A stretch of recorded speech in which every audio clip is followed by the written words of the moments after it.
நூற்றாண்டு வலியறிந்த உழைக்கும் மக்களும் அவர்களின் பெண் தலைமைகளும் அரசியல் தலைமைத்துவத்தை ஏற்பதன் மூலமே மலையக மக்களின் எதிர்காலத்தில் ஒளியேற்ற இயலும். எதிர்வரும் பாராளுமன்ற தேர்தலில் பிரஜைகள் முன்னணியில் நுவரெலியா மாவட்டத்தில் போட்டியிடும் பழனிவேல் கமலி தொடர்பான பார்வை அடுத்து.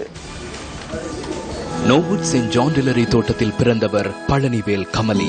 கல்வி பொதுத்தராதர சாதாரண தரம் வரையில் கல்வி கற்ற கமலி ஆங்கிலம் மற்றும் சிங்கள மொழிகளிலும் பேசக்கூடியவர். தனது குடும்பத்தில் ஒரே சகோதரனோடு பிறந்த கமலி தற்போது 3 பிள்ளைகளின் தாயாவார்.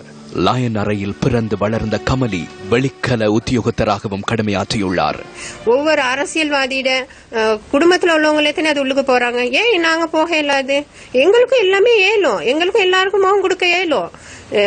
நாங்களும் இன்னைக்கு பாராளுமன்றத்துக்குள்ள போயிட்டு மலையக பெண்களுக்கும் மலையத்துல உள்ளவங்களுக்கும் நாங்களும் பேசணும். அது உள்ளுக்கு பேசி எங்கட தீர்வுகளை நாங்களே முடிவு செஞ்சு எடுத்துக்கொள்ளணும். யாழ்ப்பாண மாவட்டத்தை எடுத்துக்கொள்ளுங்க, அங்க ஒரு பெண் போயிருக்கிறாங்க. அப்படி இன்னும் 2 மாவட்டங்கள்ல போயிருக்கிறாங்க. நுவரெலியா மாவட்டத்துல எந்த பெண் போயிருக்குது? நுவரெலியா மாவட்டத்துக்காக எந்த பெண் குரல் கொடுத்து கதைச்சிருக்குது? எந்த ஒரு விதையுமே இல்ல.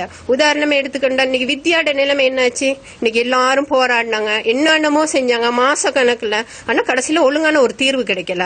அந்த மாதிரி மலையக பெண்களுக்கும் வரக்கூடாது, இனி வர விட மாட்டோம். 11 பெண்களும் லயத்துல உள்ளவங்க தான், ஏழை பெண்கள் தான். அதனால நீங்க எங்களுக்கு வாக்களிங்க. நாங்க நம்மட தேவைகள் அப்படியே நாங்க எல்லாம் பாராளுமன்றத்துல பேசி நாங்க அதுக்கு தீர்வு காண்போம். மலையக மக்களின் வாழ்வில் இருளை விலக்கி வெளிச்சத்தை ஏற்படுத்த வேண்டும் என்ற நம்பிக்கையில் பாராளுமன்ற தேர்தலில் நுவரெலியா மாவட்டத்தில் பிரஜைகள் முன்னணியில் களமிறங்கும் பழனிவேல் கமலியின் வரவு மலையக அரசியலில் நம்பிக்கை தரக்கூடியது.